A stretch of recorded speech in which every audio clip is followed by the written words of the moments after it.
Good morning, everyone.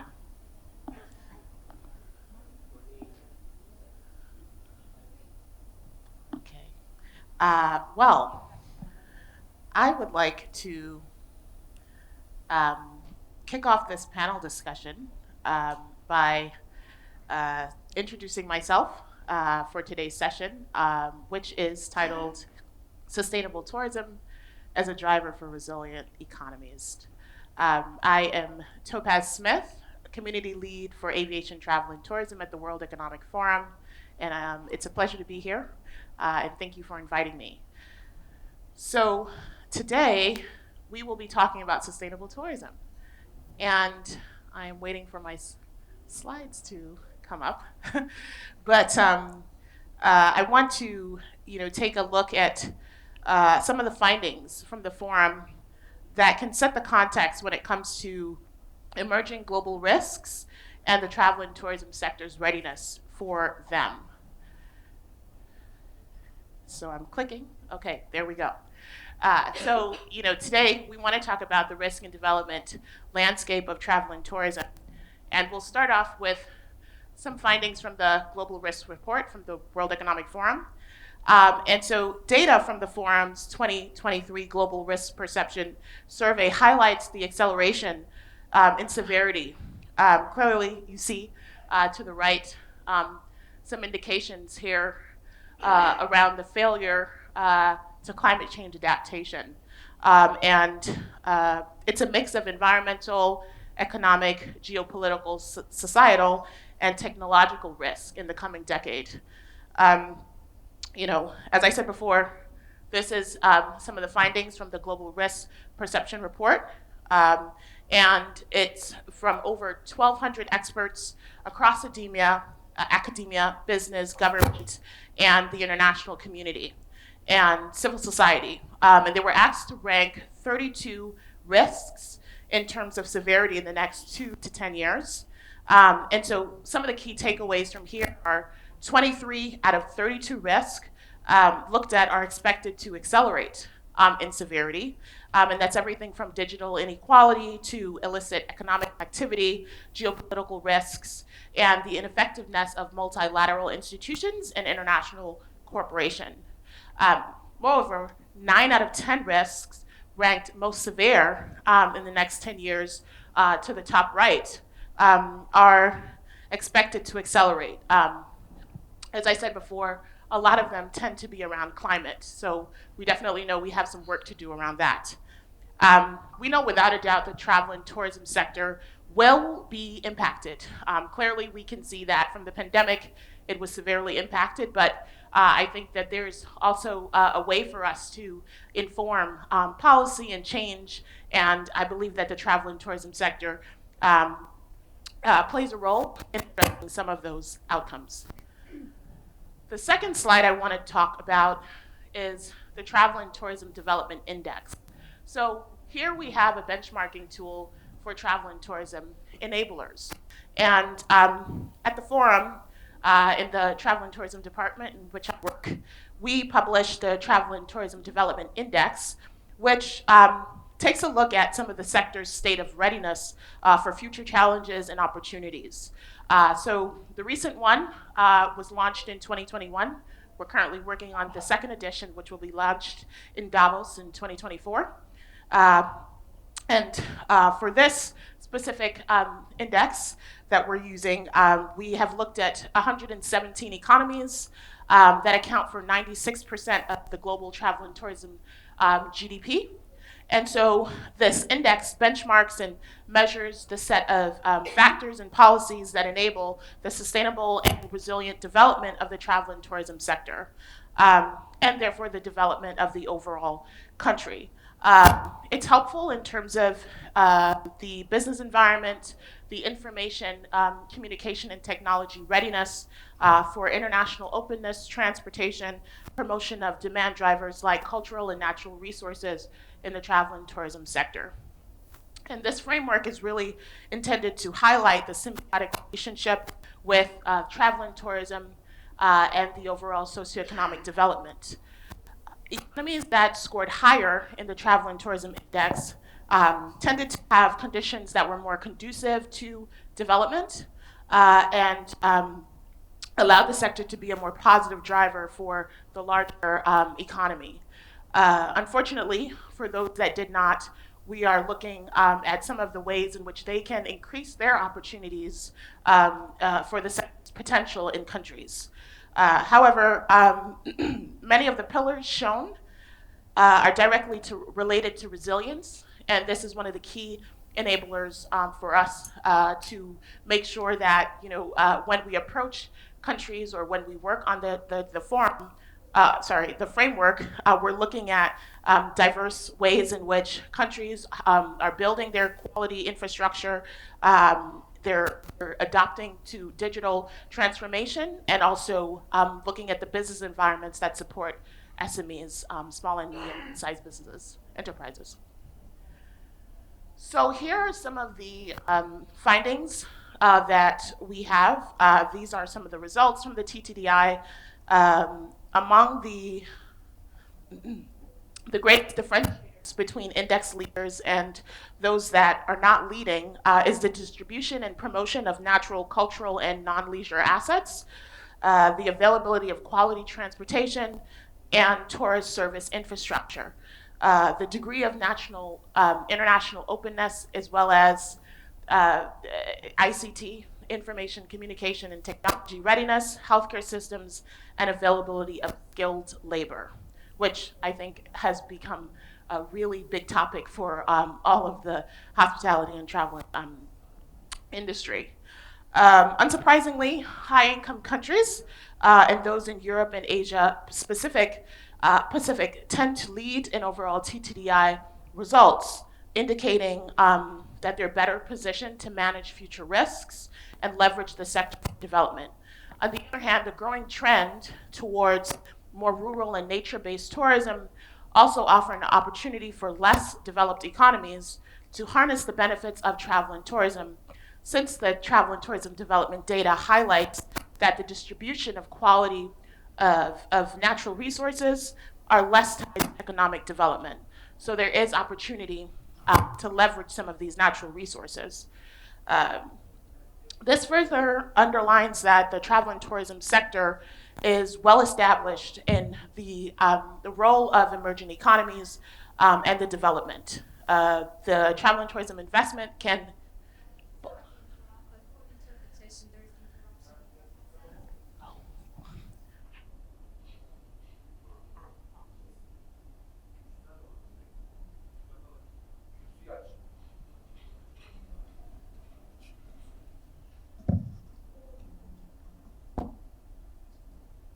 check it.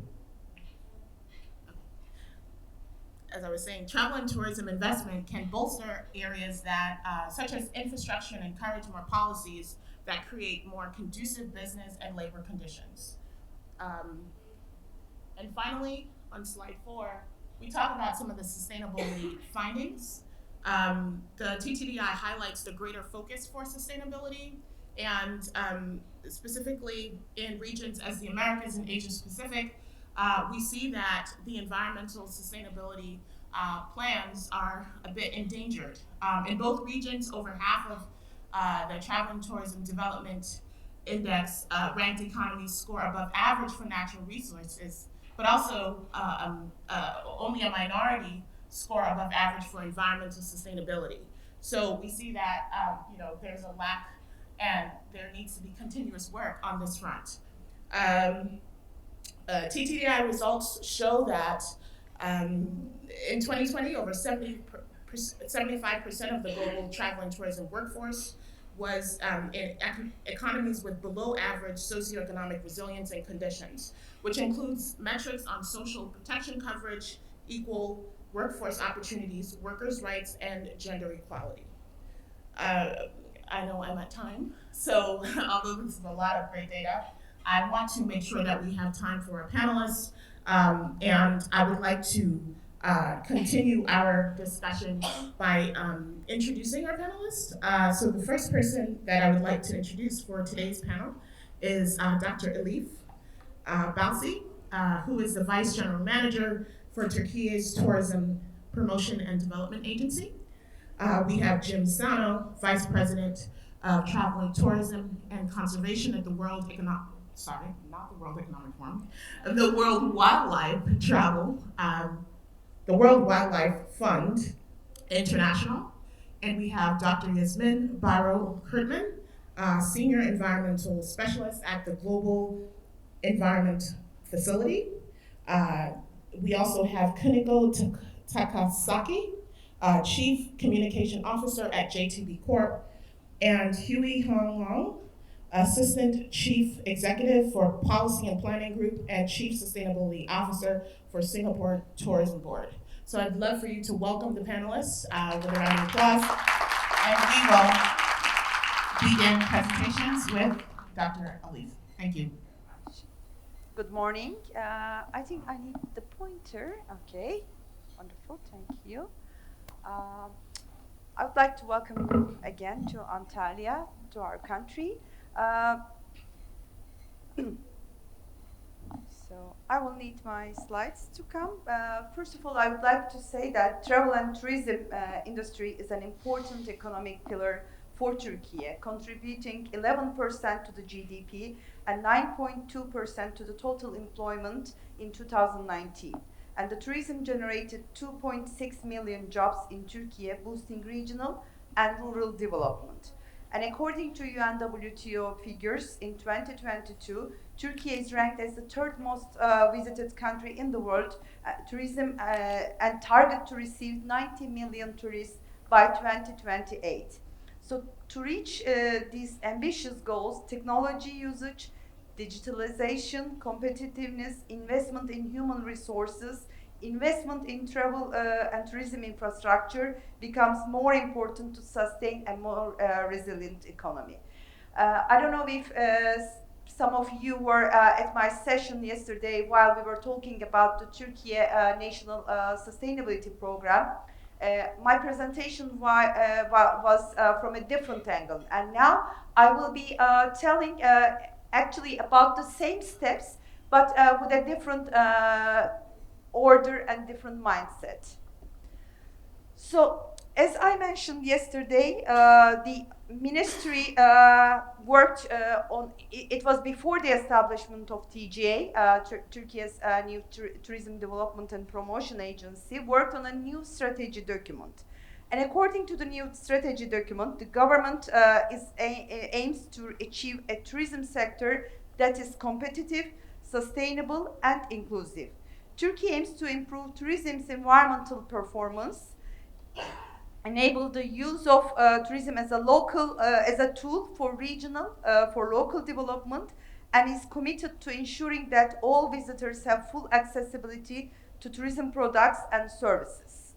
So, according to this strategy document, TGA also has been formed in the same year, in 2019, with a special law as a public and private entity. So TGA has been chaired by the ministry, but majority of the board seats are consisting of the industry representatives, hoteliers from different regions of the country, the travel agencies, airports, and airline authorities. So TGA represents the private industry as well, and all the staff is private industry backgrounded people.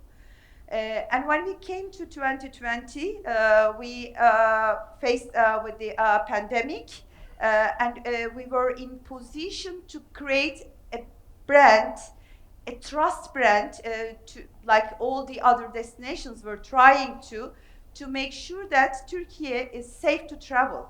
So we created our Safe Tourism brand, which was a certification program, including 6 different tourism sectors, mainly the hotels, but the transfer vehicles, convention centers, restaurants, cultural centers, all the places where the visitors will be interacting. So the program received very high acceptance from the private industry. It was a very intense program, auditings by independent certification companies twice per month per property. So they were really very hard times, but also the entire communication of the destination with the above the line and the B2B communication was also based on the safe tourism element to make sure that Turkey is a country that you can trust and you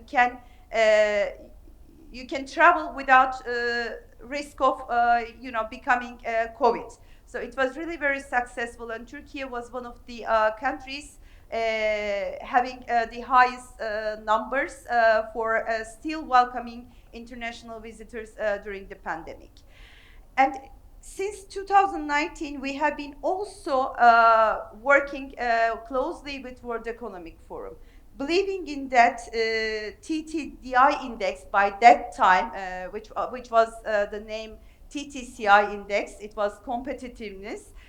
Is the index, the performance at the index, how the economic world, how the rest of the world seeing your tourism product is very important. And to be honest, we were not happy with our performance because what we believe is it's not reflecting the reality, not because of the World Economic Forum or index itself, but it was the data which was collected in a way, maybe because of the international sources or maybe because of our local institutions. So we created a project group, including the ministry people, academia, and also different 15 ministries were involved. So we first wanted to make sure that related bodies, related institutions are sharing the correct data with the rest of the world. And then we wanted to make sure that our data has been updated correctly in those international platforms. So this is we are aware that this is a long journey. And in the meantime, we have seen that World Economic Forum did not publish the index due to COVID, and that we were aware that some of the pillars were changing from other elements to sustainability-related matters. And then we have seen that even the total concept of the framework of the index has changed to sustainability. So at the same time, we were actually taking our steps for a more strong tourism product and destination, not only related with the index for our macro level goals, but it was also in the positive way affecting and had a direct impact on our performance on the index. So the strategy document was also telling us that yesterday at the panel, Hassan Hoca, the director of the university, mentioned that like many other big tourism destinations, we have the strong tourism cities like Antalya, Istanbul, the Aegean coast of the country. But Turkey is a big country in 7 regions. Different historic and geographical elements are also existing in the country. We have 81 cities. So the idea was also to develop and to promote all those provinces. And in 2019, the Ministry of Culture and Tourism and TGA created a new program that is called Destination Development and Promotion Program. So we created city tourism councils in all cities, and those bodies are regularly meeting. So it is like another journey to DMO structures all around the country at the same time. So we are also trying to prioritize the tourism products, tourism experiences at all cities. At the same time, also we have a dedicated department for creating tourism experiences, tourism pillars. We have shortlisted even 50 different tourism experiences that Turkey offers as a tourism experience, as a tourism product to the visitors, because also a strong tourism destination We are very famous with our sea, sun, sand property, but we know that we are much more than that. And at the same time, we know that all those activities were supporting a sustainable tourism growth, but the certification, the international measurement, the standardization of also sustainability is really very important and key. So we started looking for, and also we had the experience on the Safe Tourism program, which was a certification program. We said that we need a standardization, and then we look for a body to cooperate with. And then we end up with GSTC, creating a national program, starting with the hotels, and then it will also include all the other tourism services and tourism destinations. So it is an internationally recognized standardization of our tourism products, our tourism facilities for sustainability. And this event was also a great opportunity to showcase where we are at the moment. Now we have more certificates than any other country by GSTC. We have over 200 stage 3 certified hotels in 4 months' time, which we started the program only 4 months ago. And we have above 1,500 hotels in 3 states, because the most important thing we believe is those standardization should not be only the niche, elements only for the big hotels, chain hotels, the resorts to reach. We have small hotels with 4 rooms, 6 rooms, especially in different parts of the country. The hotel management is a more, maybe amateurly made. So we wanted to also include them. Our program includes all the accommodation facilities as a mandatory program, but the program itself and the states, the phases, are also reachable and applicable by them. And at the same time, we're also trying to teach, educate, and train the hoteliers, the destinations, the academia, everybody about sustainability. I know my time is up. Thank you so much for giving me the opportunity. Just to mention that we, as also Türkiye, very closely working with World Economic Forum on D4D project. 2 of our colleagues here are very actively involved, and very soon we will be also having a dedicated session in our country about what we are doing with World Economic Forum. Thank you very much, Topaz.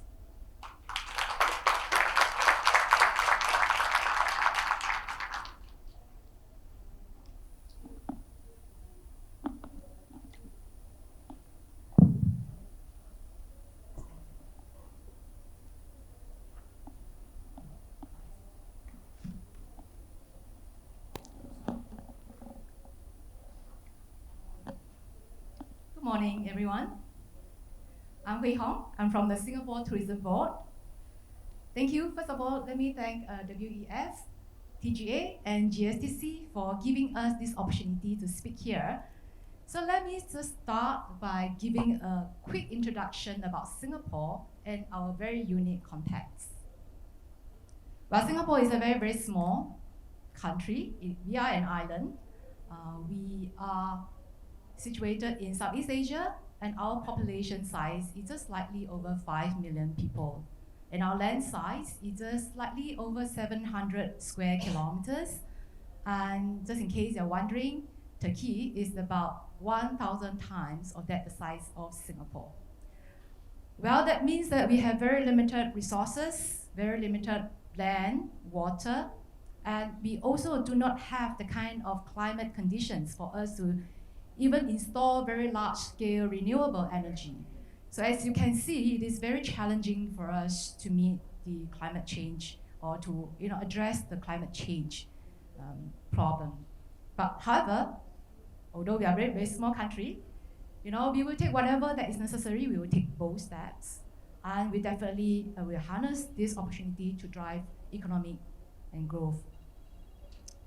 Well, at the national level, this is not something that we do on our own as a tourism agency. At the country level, Singapore actually launched the Green Plan 2030. This is a movement to actually advance our commitment to sustainable development. The plan charts out very clear targets and directions that we want to rally the whole of country together in the next 10 years and strengthen our commitment to Paris Agreement. For example, to achieve net zero emissions by 2050. So where does sustainable tourism comes in? It falls under the green economy pillar. We will harness this, as I mentioned, as a new engine of growth for economy and for jobs. Now, at the tourism level, so what we have done is really identify what are the opportunities and the impetus for change. We did a study and we found out that, there is a big sizable market, 61 million people that have said that they would like to travel to Singapore sustainably in the next 10 years. And that comes from our key source markets, for example, from the US, UK, China, Indonesia, Japan, and Australia. So I think it is very important for us to really transform our businesses to capture the growth. We have worked very, very closely with our tourism companies. This is not something that we can do on our own. We have come up with this strategy. So in essence, it set up a clear vision for Singapore to be a city in nature where large experiences come with small footprint. Now, under the strategy, basically there are three pillars, just very broadly. Number one, we work with tourism stakeholders to develop the products and services because we want to become a sustainable destination. And number two is really how do we support them and how do we upskill their workforce. And number three is really about how do we bring all these products and services to the world, because many of these companies, they are very, very small enterprises, and some of these products and services that they have developed may not be discoverable. Right, having a strategy, it is not sufficient for us to achieve the goal together. So we have to address very practical issues that people are facing on the ground. So how do we do that? We actually come up with a tourism sustainability program. So basically, it is a very practical way for us to journey our tourism stakeholders at all stages of their endeavor. So let me just go through each and every one of this. Number one, TSP, which is a short for Tourism Sustainability Program, helps our companies to develop capabilities, to innovate, and also to transform themselves. We have funding support to develop their sustainability strategy at the company level. We also provide funding for them to support solutions to redesign their processes and adopt innovative technologies. So we believe that this kind of effort will really help them to improve their productivity, competitiveness, and also position themselves well, as the world becoming, or visitors are becoming more concerned about sustainability. So under TSP, we also will co-fund the companies to apply for certification. We also encourage them to participate in our innovation platforms. If let's say there are really no technology solution that is available in the market, so what they could do is to work with the Singapore Tourism Board to pilot and test-bed innovative products in the area of waste management, water management, energy, and carbon emissions. Number two, we will address the skill-related areas. As we know that the green skills are something that is very, very new, and our local companies and their employees may not be well equipped. So we are also supporting them and encouraging them to send their own employee for upgrading, because we recognize that not all the companies have the financial resources to hire a big team. Neither do they have the financial resources to hire chief sustainability officer. So I think this is a very, very practical way to send their people for training.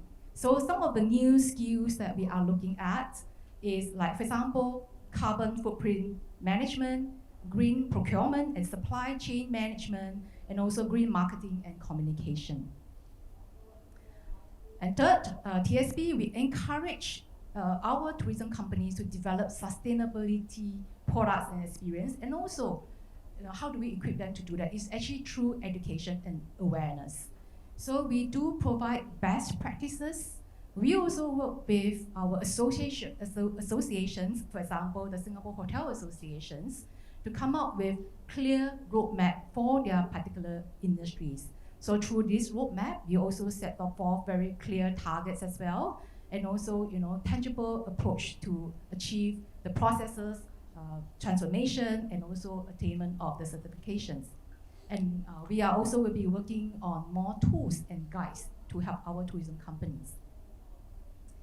Right, so we have published our resources on our website. If you'd like to find out more information about what I just mentioned, just feel free to take a picture of this or download from this QR code. Lastly, Singapore was certified as a sustainable destination based on GSTC destination criteria early this year. We are truly very, very honored, but we also know that this is not the end in itself. So I look forward to learning from everyone in this conference. Thank you.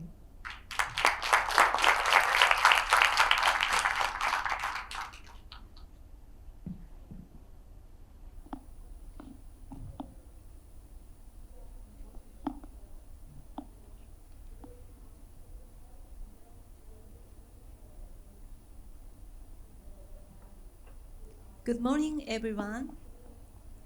Thank you for having me here today. My name is Kuniko Takasaki, and I serve as the Chief Communication Officer at JTB Group.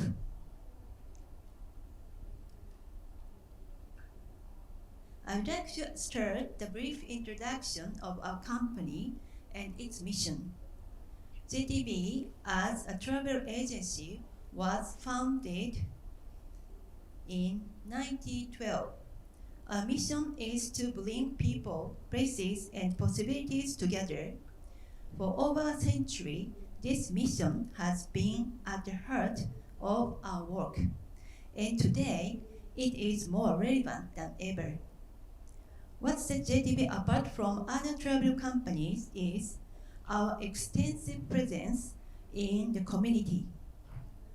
Domestically, we are the only travel agency with sales offices in all 47 prefectures, totaling around 300 offices.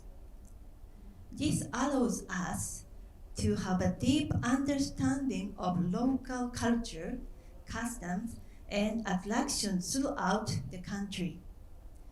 Globally, with the help of our partners, JTB is present in about 200 locations worldwide, enabling to offer a comprehensive travel experience to our customers. We have been elected as a member of the board of affiliate members of UNWTO for East Asia and the Pacific region.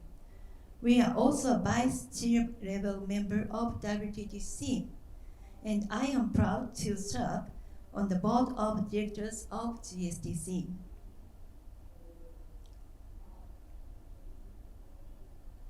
As JTB, we are committed to contributing to the Sustainable Development Goals in addition to our long-standing CSR activities.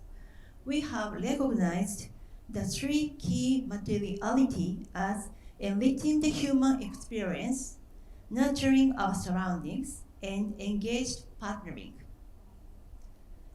JTB work goes beyond traditional travel agency services.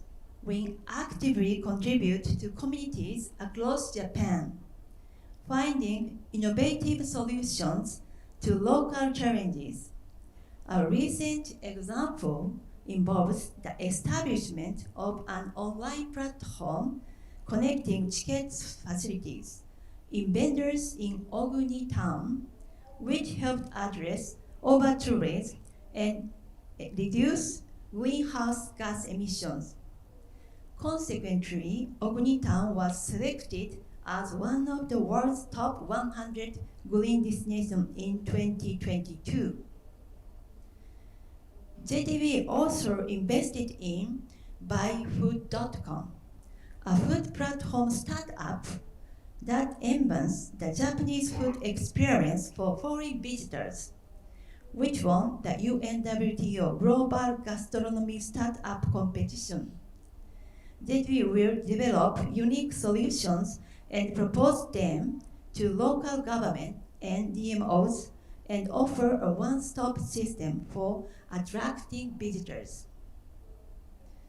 Internationally, JTB Tourism Research and Consulting Corporation, part of JTB Group, is collaborating with JICA and GSTC to assist the Jordanian government in developing and implementing a new sustainable tourism master plan for the Petra region. JTB and JTB GMT are also participating in this project, with Rambi and Dr. Khan providing GSTC training in Petra, Jordan, following this conference. As part of our commitment to sustainability, we have announced our intention to become carbon neutral by 2050. Last year, we published our first sustainability report to enhance communication with our customers, industry partners, suppliers, and governments. We are currently preparing the 2023 version. Furthermore, we have recently experienced our first brand transformation in 30 years. Retaining the historical legacy of the JTB mark's shape, our new logo incorporates a gradation of 12 colors inspired by our planet as its backdrop. The fresh design embodies JTB's dedication to embracing diversity and fostering strong connection with all our stakeholders. On our 110th corporate anniversary, JTB signed an MOU with GSTC. This marked the beginning of a new chapter in JTB's journey towards sustainability, aligning with GSTC's Sustainable Global Tourism criteria. At JTB, we are committed to promoting sustainable tourism by investing in comprehensive solutions, such as the All Japan Tourism Nation Fund, officially known as the Regional Revitalization Solution Fund, which is Japan's first and largest private tourism fund. Our approach involves fostering collaboration among DMOs, tourism stakeholders, and local communities. Through this effort, we aim to contribute to the development of resilient economies and societies, harnessing the potential of tourism. Thank you for your attention. Let's join hands in working toward a more sustainability and prosperous future for the tourism industry and the world at large. Thank you very much.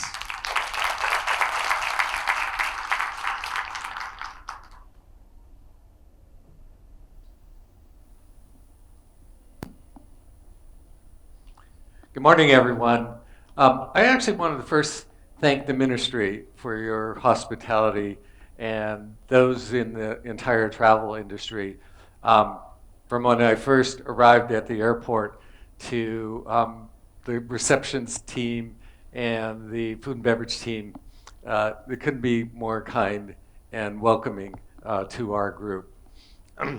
Every 2 years, the World Wildlife Fund publishes a report, the Living Planet Report. It has been going on since 1970, and since 1970, there has been a decline, a 69% decrease in 32,000 monitored populations of mammals, fish, birds, amphibians, and reptiles. It is a signal, really, in terms of the health of our planet. And also biodiversity loss. And so this is a very important graphic because it shows that the industrialized nations are responsible for the most biodiversity loss. And the developing countries are being the most impacted in many, many different ways that have implications for the travel industry. When you overlay this on the growth of the travel industry since 1970, this is a diagram, an old, over 10-year-old forecast by the UNWTO. And it forecasted that the growth in international arrivals would be pre-pandemic 1.4 billion. Well, it actually turned out to be 1.5 billion. Obviously, you see in there the little blip of the 2008 economic crisis. And actually, there's been 90 disruptions to the travel industry between 2008 and 2018. Of course, COVID, big dip, but what we're seeing is a resilient industry that is recovering fast and an indication that this trajectory of growth would continue. And obviously, there are implications of that. At the end of the day, it's our feeling that the integrity of nature and communities is the travel industry's business asset. And so when, at this juncture in time, when 75% or 75% of the world's coral reefs are threatened, that equates to a threat of $2.7 trillion in ecoservices system value. But it also is an opportunity to, as we recover especially, and as we grow, to embrace the value of nature infrastructure and enhance and replace built solutions. Now, this particular illustration of the UN SDGs, I think is really important. Oftentimes they're displayed in a rectangle with all the 17 SDGs. But we maintain that on the bottom layer of the wedding cake, I like to call it, that the health of life on land, life on water, life underwater, freshwater systems, and climate are the most important. Because if there's degradation on that bottom layer, the biosphere, then there will be consequences for society and the economy, and that includes the travel industry. Now, one of the big initiatives we're pursuing, as well as other NGOs, is preserving 30% of the Earth by 2030. We're already quite a bit away along there, 50% along that goal, about 16 to 70%. And it is, and these are protected areas that can come in many shapes and forms. One of the first protected areas, government protected area, natural wild protected areas in the world is a place that I first worked, Yosemite National Park.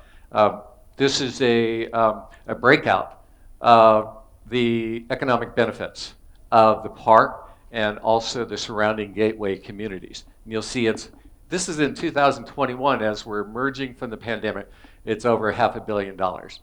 Another one that is close to Washington, D.C.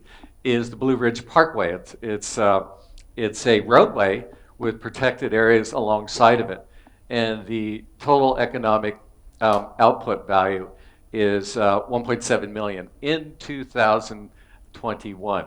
So if you can imagine before the pandemic and what is emerging after the pandemic, it's significant. But also in a developing world, this is I feel, a landmark study by one of the WWF scientists that looked at the connection between protected areas and livelihoods and health. And so this individual, Robin Naidu, looked at 600 protected areas in 34 developing countries. And this is how all these dots connect. And what you see in terms of the livelihoods and the health outcomes, in addition to the protected value, economic value of protected areas, is that there's a 17% increase in wealth values, and also decreases in likelihood of poverty, and also child health indicators as well. So for the industrialized world, if I had to pick out one GSTC criteria that is of the 37 or thereabouts, that is the most important, it is climate. And so, especially for the industrialized world. And science-based targets is one of those that is crucial, and that is committing to setting science-based targets throughout the value chain. It is also setting the targets that are independently verified, and then also annually reporting on your results, especially important for large companies that are publicly traded and have to disclose these targets. There are many others that are aligned with the GSTC criteria, and there are many toolkits and frameworks that are emerging. But at the end of the day, one of the things I like about coming to this group is that you're all optimists. You have hope. You really want to develop innovative solutions. And really, when you look at what it takes at its core, you need leadership, especially at the government level, which we're seeing here, but also the biggest corporations in the travel industry that can in turn influence and drag the rest of the industry along this sustainability journey. The other important one that is also in GSTC, and you've heard it many times, is stakeholder engagement, especially at the community level. So as you're planning and implementing solutions, especially planning, engaging communities early, often at the beginning of creating an idea, planning an idea, and ultimately making that final decision, you're going to get greater buy-in by the communities and ultimately create the incentives to protect nature, financial incentives, because of looking, as illustrated by the UN SDGs. And then the last thing is science-based decision-making. We can all come up grounded in good science, because that will set you up for success. Thank you.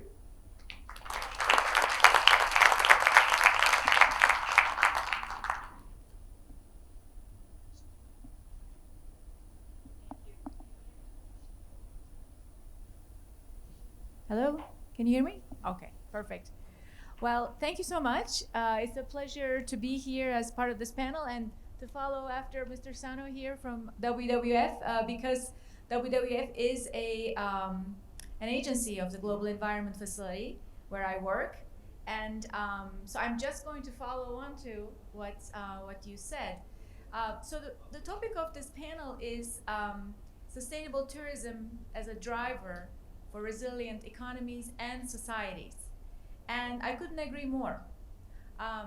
So why? Why is sustainable tourism a driver for resilient economies and societies? First, it is a major factor in income generation for communities that are in areas which have tourism assets, right? And what are these tourism assets? Most of these tourism assets are nature-based. Nature-based assets that make our lives better, that make our lives possible, and that also enable tourism, other people coming and seeing what these assets are and taking back whatever they see to where they come from, and all of a sudden we have a globe that's connected. So it's extremely important, but the process of tourism then generates income in addition to all the other benefits, and it's all based on the natural assets that we have on this planet. Now, that income generation then leads to economic prosperity, right? So if you were to threaten these natural assets, all of a sudden you are threatening this source of income, this source of prosperity, and this source of connectivity around the world. So sustainable tourism leading to resilient economies, it's all about risk management. And what risk are we talking about? As Mr. Sano here just mentioned, the biggest risk that we're all facing right now is climate change. Climate change and environmental degradation. Climate change at a hugely global scale. In many ways, the impacts of climate change have already happened, are currently happening and will get worse because as a planet we are unable to control our current economic activities that result in climate change. So we are faced with a major and a very grave situation to which we must adapt. So that's where resilience comes into play, right? We need to adapt to these impacts of climate change, especially if we are located in vulnerable locations, which are coastlines, for example, in small island states, in climates, microclimates that are very vulnerable to these changes, in ecosystems which are vulnerable to these climate changes. We need to be able to adapt in order to survive. In that sense, adaptation to climate change impacts and also reduction of environmental degradation at the local scale, which is, for example, local air pollution, local water pollution, waste management, all of these things that are also, in addition to the larger climate risks, are local risks. We all must manage those in order to improve resilience. So what do we do as the Global Environment Facility? We see this as one of the major challenges that we must face and address, and we must invest in the solutions to adapt and of course to mitigate the climate problem. So in the Global Environment Facility, we have two tracks of investments. One is to mitigation, the mitigation element, which is how do you reduce the current greenhouse gas emissions so that the pace of climate change can be reduced and hopefully in the long term completely stopped. And the way to do that is, of course, the whole energy transition that we're talking about, zero carbon world where fossil fuels are no longer used to generate energy and we are completely renewable and we're not generating greenhouse gases, right? And that's really the only way to stop climate change. But that's a very slow process. It's happening, but it's slowly happening, and already the climate is changing. So the next thing we can do is adaptation. So we have financing for adaptation, and agencies like WWF and others work with us to address climate change adaptation problems or challenges in developing countries as much as possible. And how do we do that? So communities at the local level, governments at the national level need to modify the way they do their day-to-day business in order to be able to adapt to impacts of climate change. And that can be done in different ways. You can invest in infrastructure. For example, if you're a small island state and if sea levels are rising, what are you going to do, right? You could become inundated. You could lose coastal land. In fact, Turkey, all three sides of Turkey is coast, right? If sea levels rise 1 meter, 2 meters, imagine what would happen to our ports, to our towns, to our beaches, to our resorts. All of these have very, very huge financial implications. And the country needs to actually take that into consideration in its future planning to see what are the financial implications of potential climate risks and how can we currently take steps to address them, right? So what can you do? You could build seawalls. That's one option. However, as the Global Environment Facility, we are suggesting, in addition to potential infrastructure investments, let's think about nature-based solutions. Can we go back to nature that we are destroying and ask for help? Because if we can restore the environment that we have already destroyed, it may be possible that we may be able to adapt to climate change more easily and more effectively, actually. For example, in the case of mangroves, right, in countries like Cambodia, Vietnam, where a lot of the mangroves have been destroyed. Those are enormous ecosystems that actually help stop floods. They help regulate water. And they work with nature during rainy season, during dry season, to regulate the level of water so that people don't get flooded. If you remove them, then you have enormous amounts of flooding. So, for example, we have lots of projects that are now trying to restore mangroves in addition or in place of building seawalls in order to stop, for example, flooding in coastal zones. Same thing with wetland restoration in Turkey, for example. A lot of wetlands have been destroyed. They have been dried to turn into airports or what have you. We need to get back those very, very critical natural assets that actually help us adapt to climate change impacts. And we call those nature-based solutions. And as Sana was talking about, we are trying to revive ecosystems and try to value ecosystem services. As Sana was saying, ecosystem services that corals or seagrass beds or wetlands or forests, for example, in case of erosion, or the amount of value that they generate is enormous, actually. But up until now, it has been gone undervalued, or sometimes not even valued at all, right? So now there is a movement to, it's called natural capital accounting, so that every country accounts for its natural assets, identifies where these natural assets are, and makes plans to protect them, and not only protect them, but to enhance them, and also to restore the ones that have been destroyed because of over-urbanization, because of unplanned growth in cities, or planned but wrongly planned cities, unsustainable practices, etc. So I think sustainable tourism, just to get to the end, sustainable tourism is, I think, an amazing opportunity for us to rethink how we can utilize nature-based solutions to enhance to the tourism sector, which is a major income generator for a lot of communities in these countries, and actually then use that to become more resilient, so that the communities can adapt to impacts of climate change, they can manage risks, they can be prepared. And of course, sustainable tourism, in addition to these kinds of investments, needs to have more readiness for the communities. So the communities should be more educated. There should be access to information about the impacts, but also solutions. And the other thing is there should, of course, be resources.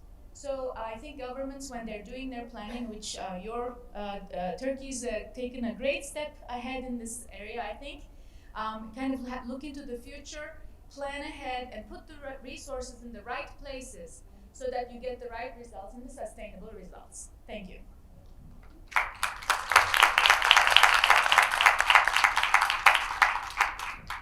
Thank you very much for our panelists to share so much of this knowledge with us today. I just wanted to remind the audience, we switched rooms, so if you're going to send questions via Slido, we're in room Arcutus 3, and the title is Sustainable Tourism as a Driver for Resilient Economies and Societies. So feel free to send questions.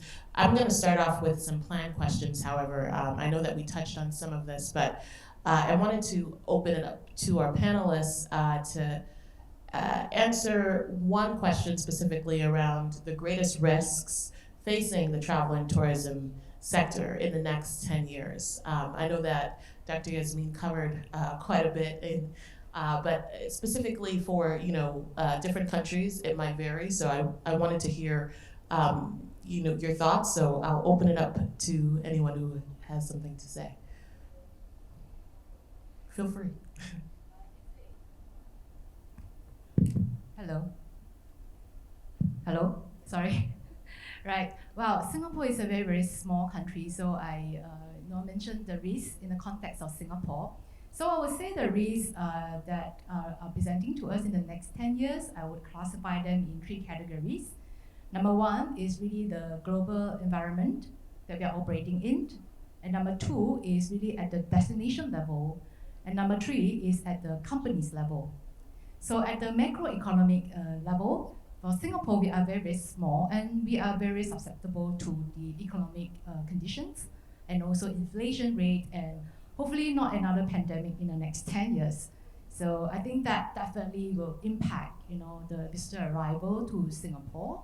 But I think that what was really good was that during the pandemic that just happened, a lot of companies actually have become more resilient because they learn how to pivot their business model.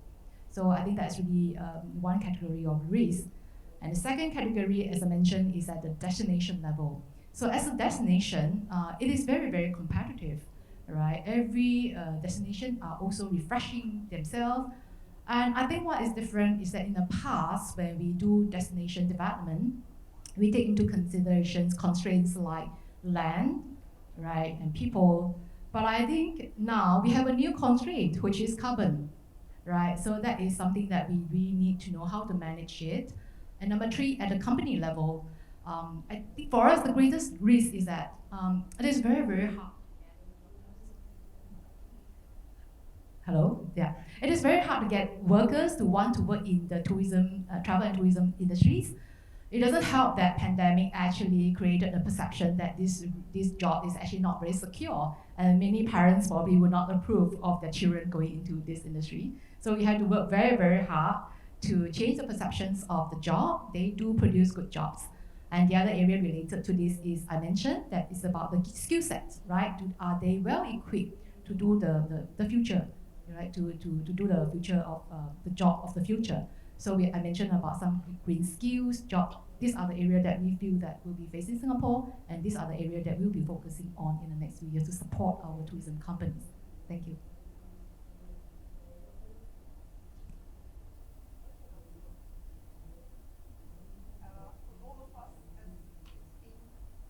Mentioned mainly by the two experts representing international institutions, of course, is the climate change.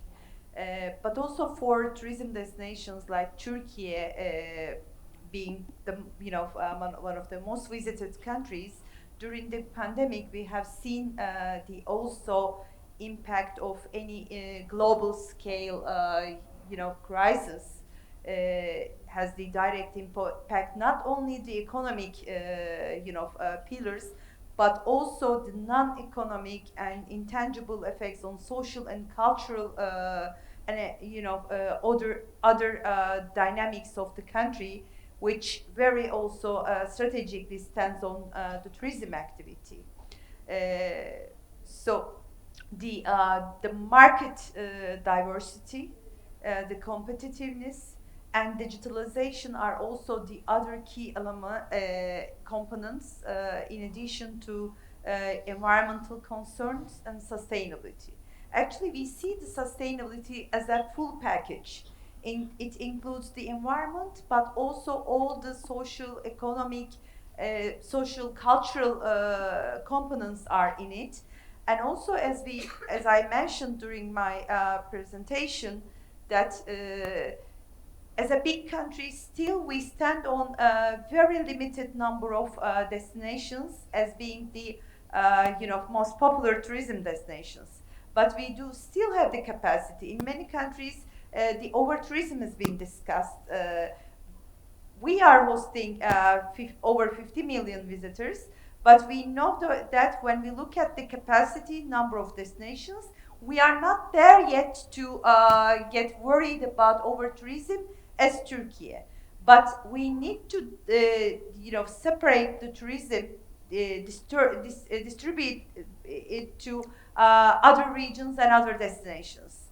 So we see that if we stick on promoting only 2-3 major destinations, this is also going to be the future risk for a country like us. So destination and product diversity is a very important thing. Not we should only be considering because of it's nice to have, but also it's a very good solution to one of the key risks for our country in the 10 years' time. I could go next. One of the things I just learned from the UN Ocean Panel is 50% of all global tourism is marine and coastal tourism. And so when you look at the implications of climate change, I think all of you have traveled around the world, and many of the observations of the local communities and officials has been the climate. We are experiencing right now that the climate has changed. Weather patterns, climate-related disasters, sea level rise, all of these are really big-time risks for the travel industry. And so it is, I would say the other big risk is that going back to the trajectory of growth of the industry. At the end of the day, many people, government officials, ministry officials, all the way up to little travel companies, the system rewards growth. You're measured on growth. And you're measured also on how fast you grow. And so the pace of growth, so there's great pressure to go fast and not really pay attention to how to design and really create smart growth, which is not only addressing kind of the current issues, but also looking forward as the travel industry grows. How do you grow in a smart way that will not ultimately ruin your business? Okay, I just say short sentence. Um, the main risk other than climate change for the sector is the shortage of workforce, I think. We must make the industry more attractive and to bring talented people, or the growth and development of the industry may suffer, I think. Thank you. Again, I tend to agree with everything that was said here. So all the risks that were mentioned, I think they're very important. And of course, it's very important to look at the context. So it will be different for country to country, for region to region. And climate change, which is a major global risk, will affect different countries differently. And even within countries, different regions differently. So, for example, yes, redistributing the focus of tourism so that you don't have an extreme pressure in areas which are actually coastal and vulnerable to impacts of climate change can only help, can only improve. But I think it's very important for countries to recognize, what are the overarching planetary level risks and how they translate to risk at the local context, how the businesses will directly be impacted by that, and what sort of policies and investments needed to help the businesses to survive these impacts, and then how to plan resources accordingly. I completely agree that growth for growth's sake is only going to result in disaster, because we have to take into consideration the context and the goal when we think about growth. So smart growth, I think, is very important. The pace of growth, and sometimes some places don't need growth, right? You don't need to grow in some places. If you keep it the way it is, it will be more of an attraction, right? If you can preserve it, kind of like the way we preserve our historic ancient cities the way they are, or we try to restore certain things and curb growth in certain areas, that will be more of an attraction because it will be unique and it will be there for people to see. So I think we have to be smart about it. We have to take risk into consideration at different levels and figure out how it's really impacting our day-to-day business and our bottom line, because everybody cares about the bottom line after all, right? So a lot of the sustainable tourism action is really related to a lot of cost saving, a lot of risk management, and making sure that the business will survive given all of the risks that are out there. So really understanding risk and managing for it, I think, is really the way to go. So, given that we have explored the risks and in those different contexts, and I'm glad that you pointed to the global north and the global south and sort of the differences sustainability might, or at least the different perspectives of sustainability and how they'll be implemented into projects or initiatives. What are some of the opportunities that you see when we look at the travel and tourism sector, especially around resilience and some of the vibrant economies? Obviously, there are challenges, but the opportunity is there. So I'd love to hear, within the different contexts, what your views are on that. Yeah. I'll just quickly say that we think that there is a lot of opportunity in adapting to impacts of climate change and risk management.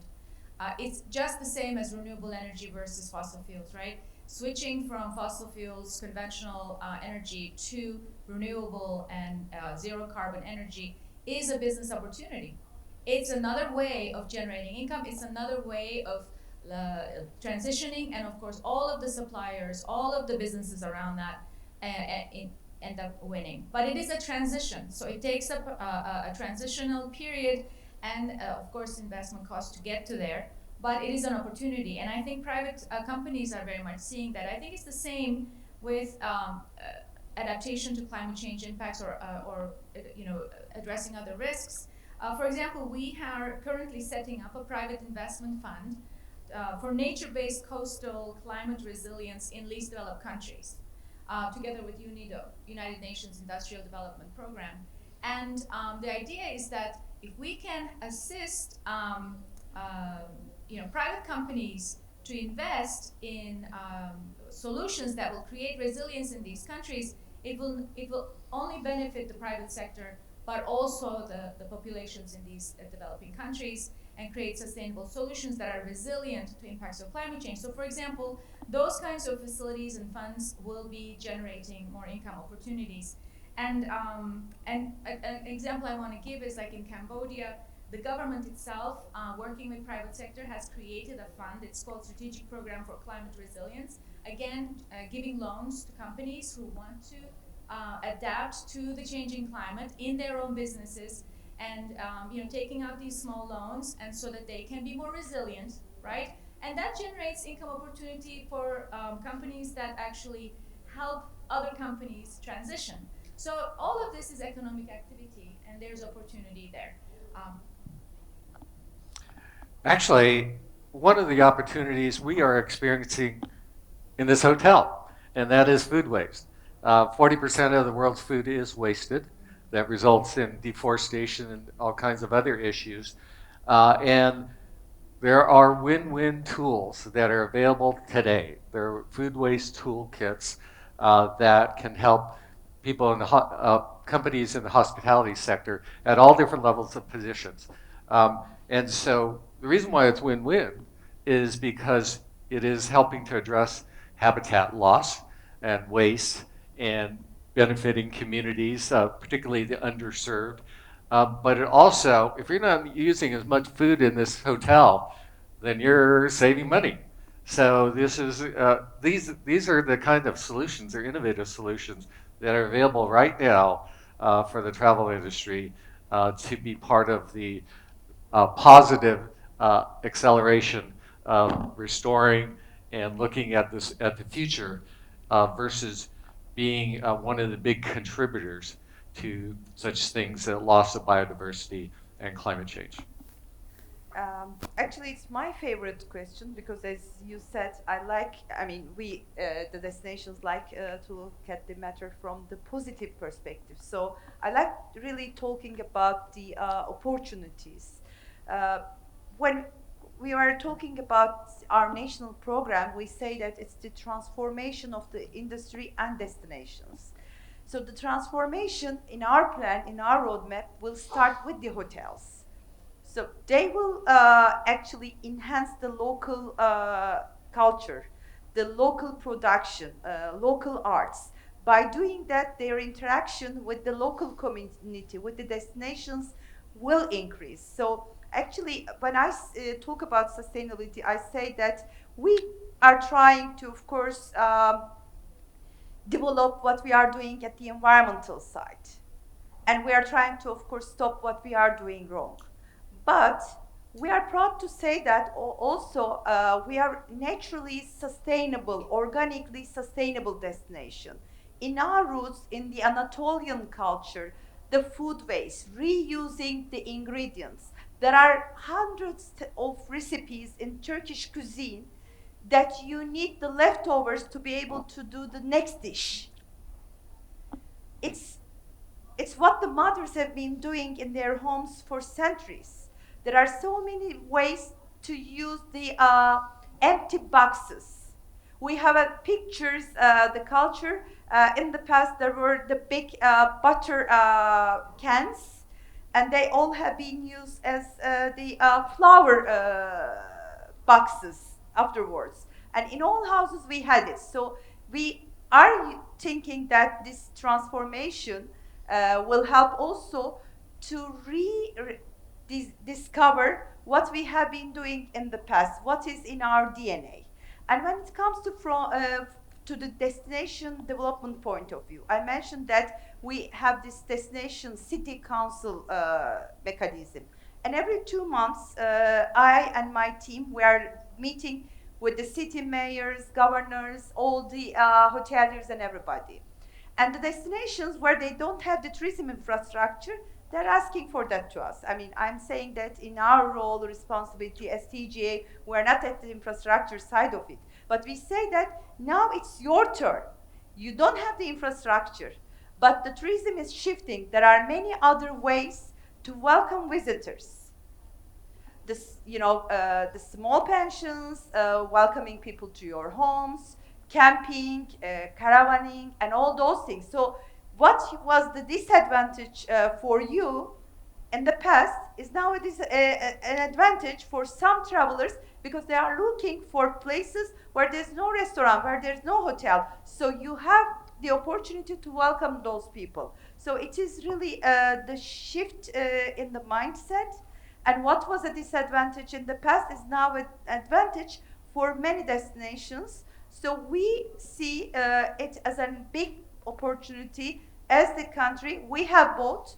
So we will be, of course, focusing on the on the destinations which were the disadvantaged destinations in the past to help them to design a new tourism model which is 100% sustainable. Thank you. Well, I will mention 3 areas, but very in line with our panelists who have just shared. So 3 areas, number 1 is business opportunity. Number 2 is really about industry transformation opportunity, and number 3 is innovation. So for business opportunities, I mentioned just now that there are addressable markets, about 61 million visitors to Singapore from our key markets. Just to give you a sense, our arrival before COVID or pre-COVID, it was about 19 million. So 61 million actually is a very, very sizable market. And from the MICE industry perspective, based on our survey with MX, we conducted a survey. 3 out of 4 companies said that they will take into consideration sustainability in their plannings for events and meetings. So definitely that's really a good case for business opportunity. Number 2, I talk about transformation at the industry level. I totally agree with the panelists.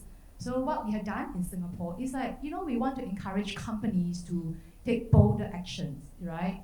I think in the past, they have been doing a lot of initiatives, like even in hotels, for example, reduce the frequency of changing towers, not using bottled water. But we do want to encourage them to be a bit bolder, right? By looking at what are the equipment solutions that you can use for circular economy within the hotel itself. So one of the example I can share is that we have supported the hotel to install food compactor because the buffet lines was producing quite a lot of food waste. So so the hotel actually thought that how could they recycle the food waste. So this equipment helped them to process the food waste and turn them into nutrient water that they could use for their rooftop garden. So I think these are some of the initiatives that we are really trying to encourage. And at the innovation opportunity, we also have developed or supported some of the local technology startup company. We bring them on board and they have, for example, some of the solutions were really interesting. Again, food waste, right? We supported this company which actually used AI tracker to track the amount of food waste that are produced by the hotels, for food and all this. So they are able to identify, what category of food tend to be overproduced, underconsumed, and they actually share this data with their chefs and with the restaurants inside the hotel. So as a result, the hotel are able to cut down the food waste by up to 40%. So these are some of the examples in the area of innovation that I thought that is really a good opportunity for us to catalyze a lot of all these solutions. Thank you. I agree with all your opinions. I'm impressed. Yeah. And the biggest opportunity lies in enhancing sustainability practices of the industry as a whole. We need to partnering with destinations to benefit every stakeholders and look for long-term benefit, not just short-term financial gains, I think. That's right.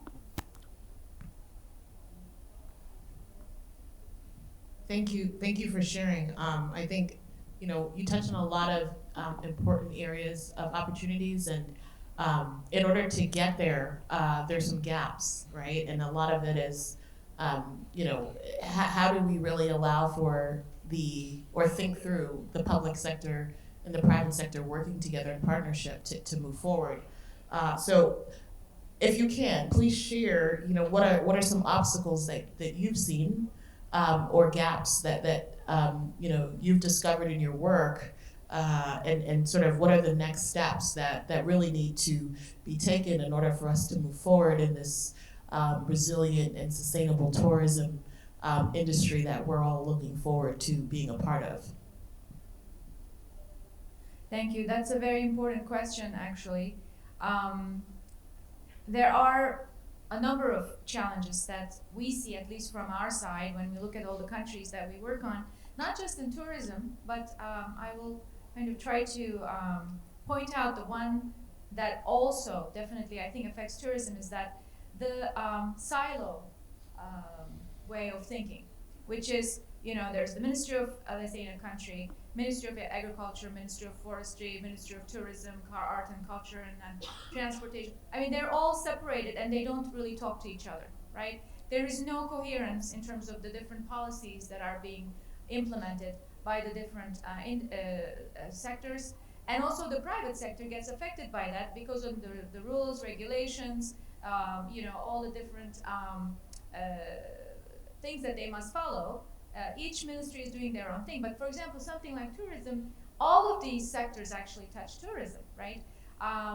Just my personal experience is that what happened in Marmaris 2 years ago, there were these huge forest fires, enormous forest fires that were under the control of, let's say, the ministry that controls forestry. That had enormous impact on tourism, right? All the tourists had to leave, hotels were shut down, and then guess what? Because all these forests were destroyed, the next season, during the rainy season, all of the mountains washed down, and there were these enormous, mudslides that covered the roads, that covered the facilities, and the towns had to clean up.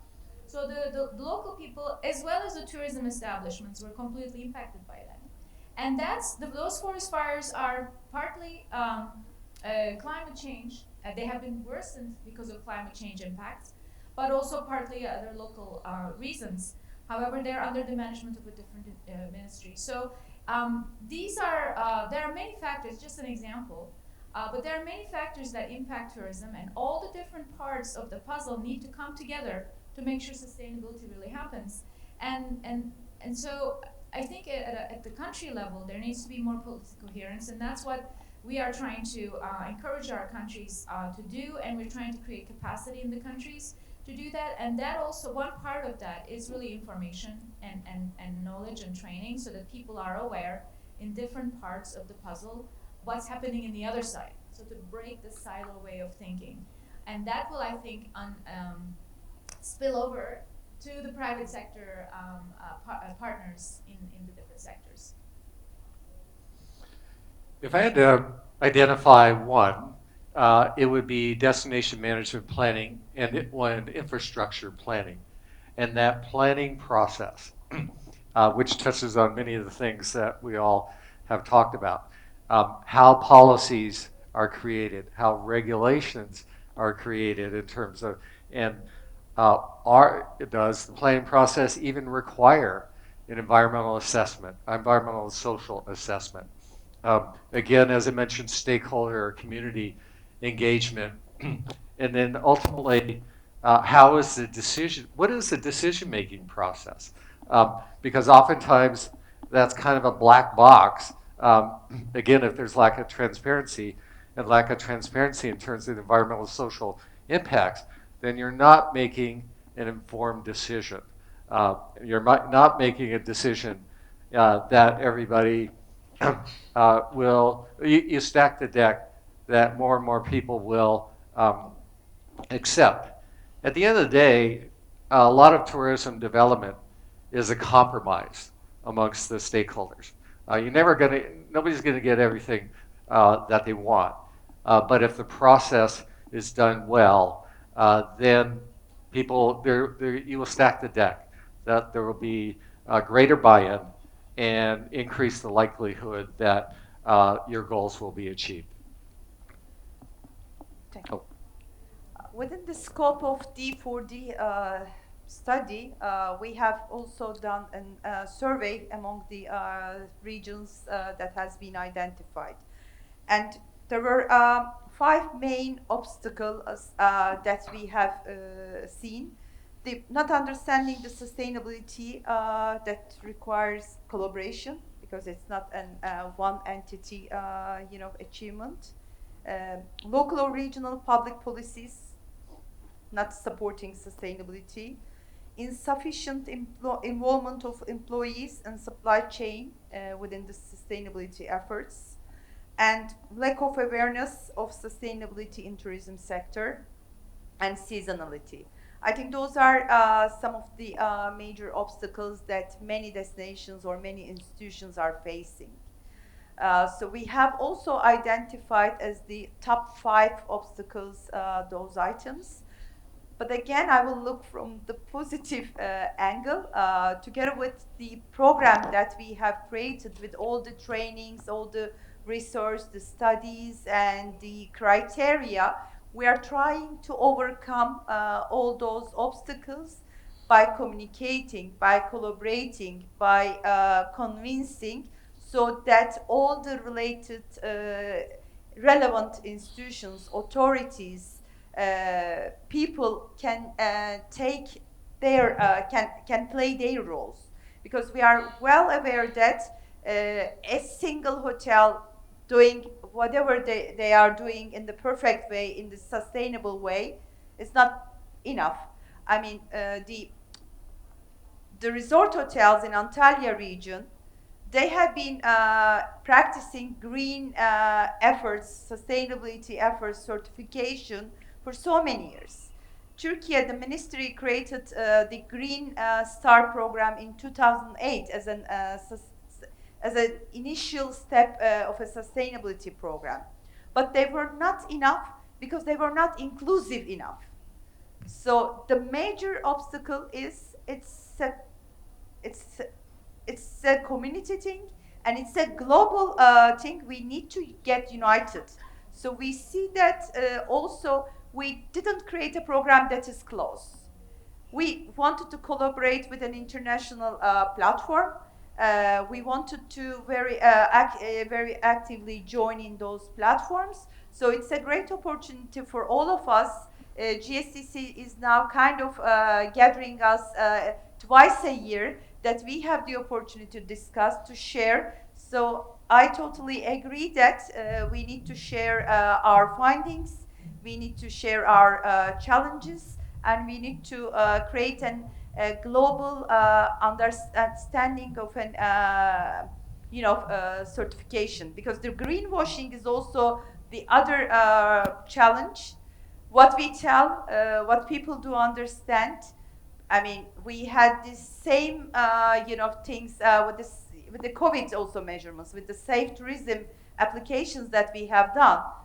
Who is doing what? I mean, sometimes the perceptions are beyond what is the reality. My program was based on twice physical auditing. Some others were only signing a commitment letter. So who will decide which program stands where? So I think GSTC is creating a great platform for us to also evaluate what is on the table, where do we stand, and how we can overcome all those obstacles altogether. All right, for us, I think there are 2 areas that are important to us. One is really about how to reach out to the small and medium enterprises, because they form about more than 90% of tourism companies. And I also would like to answer one of the questions in the Slido. So there was one question about, besides funding, how do we support tourism companies? I think besides funding, right, we do need to bring the awareness. So we do a lot of engagement to share about our vision, to share about our roadmaps, and also to journey through them. And we put down resources, not just the funding, but it's also point them to the right resources where they need it. So that's really one area of, I wouldn't say obstacle, but it's something that we have to work harder on. And the second thing I would say is really about not enough people to do the job, right? That is really a challenge. And also would like to answer one of the Slido questions about, what do we do, right, to attract fresh blood into the tourism sector? So what we are doing is that we work very closely with our ecosystem partners. For example, we work with the associations, we work with our universities, we work with our polytechnics to really share this common challenge because they are also interested in getting more people trained in this particular skill set. So we are running a series of initiatives. One of the initiatives is really how do we change the perceptions of the hospitality and tourism job. So we are doing some kind of, for example, internship competition, and then we try to profile their life in a company, their internship experience, kind of like to change the perception. And we also have held tourism dialogue, so we get the young GM of the hotels, and also we get students, right, from the universities, from the polytechnics, and we also invited association and veterans industry people to come here and have dialogue to really understand each other, right? So we found that this kind of communication was really, really helpful, in attracting people to the tourism industry. Thank you. Okay, I'm only from the private sector, so the biggest obstacle is short-term investment thinking, I think. To make tourism a leader in sustainable development, we need more focus on long-term goals. This is one reason why we invest in All Japan Tourism Nation Fund. That requires a mindset shift and support from governments and financial institutions. Thank you. Thank you. I see we're at time. But this has been such a great discussion. Please thank our panelists. I think they really shared a lot about sort of our future and some of the ways we can all be a part of change. So thank you so much once again for coming, and please enjoy the rest of the conference. Thank you.